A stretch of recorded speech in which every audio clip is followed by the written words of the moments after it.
A year on from our most senseless tragedy, the deep wounds remain.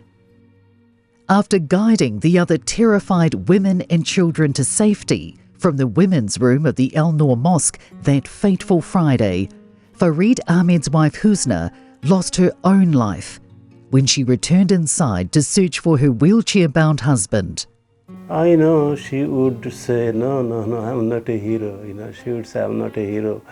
I did little bit and I wish I could have done more. That's what she would say.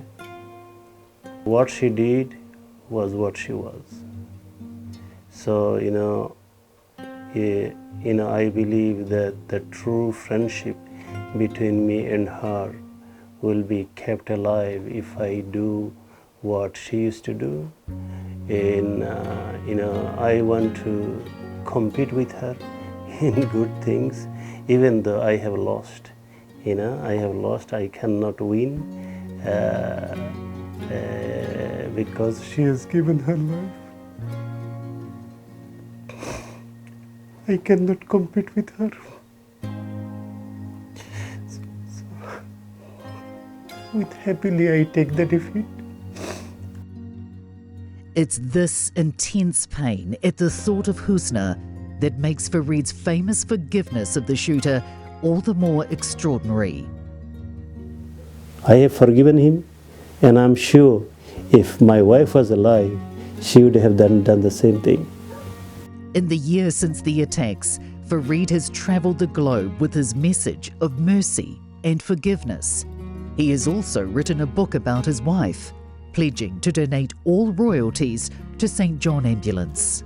I talk about how Muslim leaders and Muslim victim families, they also responded with peace, tolerance and patience. But as a whole, we were a team, government, New Zealanders, Christchurch people, Muslims, we were a team.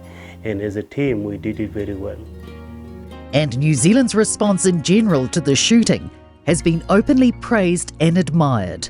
And it took just 6 days for Prime Minister Jacinda Ardern to announce a nationwide ban on all military-style semi-automatic weapons. The country of New Zealand has banned high-powered military-style weapons just days after the deadly mosque attack. The gun reform bill passed 119 to 1, and it's expected to become law within the next few days. I mean, it's just incredible when you consider the fact that one mass shooting happened in New Zealand, and the Prime Minister and the leadership of that country immediately stepped up and took action and decided that this was not an acceptable thing to have happen in their country. They said, "We taught the world how to react to cowardly acts of terror." Our united grief and immediate changes to gun laws demonstrated how a government could and should respond to such violence. It took our government only 26 days to pass the legislation that banned all semi-automatic and military-style weapons in this country.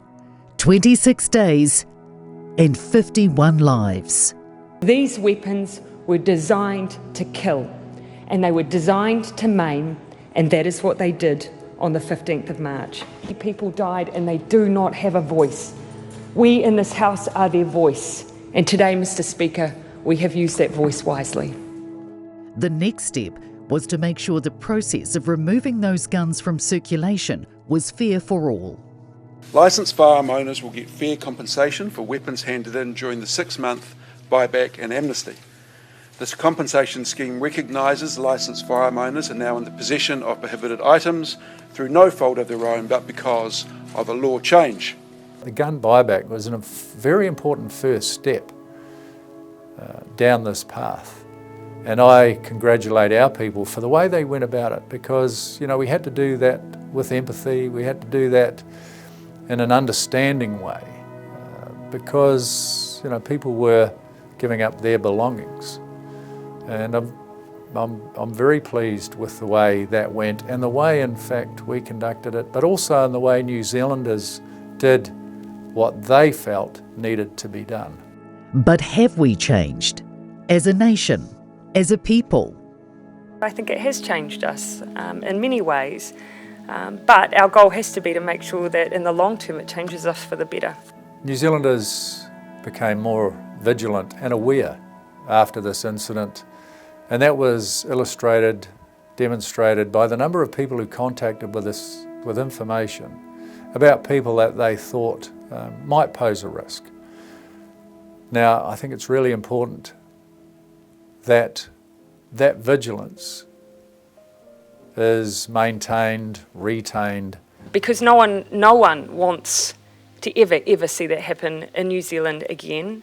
No one wants to see our community attacked like that again, ever. So I feel a huge burden of responsibility to that community. So this has had a hugely significant impact on New Zealand and New Zealanders. We describe that day in several ways. One, where the reality that occurs in other worlds crashed upon us, and also a day when we lost our innocence. That day, March 15, 2019, will stay with me, obviously, forever, like it will in so many people's minds and memories. Nothing will take away from me what those people had to go through. While the emotional trauma casts a wide net, survivor Rahimi Ahmad finds managing the physical pain is possible only by staying close to his family. The fragments of bullet sitting close to his spinal cord are still too dangerous to remove. I think because of the support from family make me feeling better. Even I know sometimes my pain get worse, but because of their support, sometimes I can eliminate the pain from my body. And as Rahimi's physical wounds will heal in time, so too will the ruptures in New Zealand. Our people proved as a nation that love is greater than hate, and that extremist views would and will not be tolerated in New Zealand. Perhaps that is the most important outcome from a year of sorrow, that a little understanding, acceptance and kindness can make all the difference. They are us, we are them.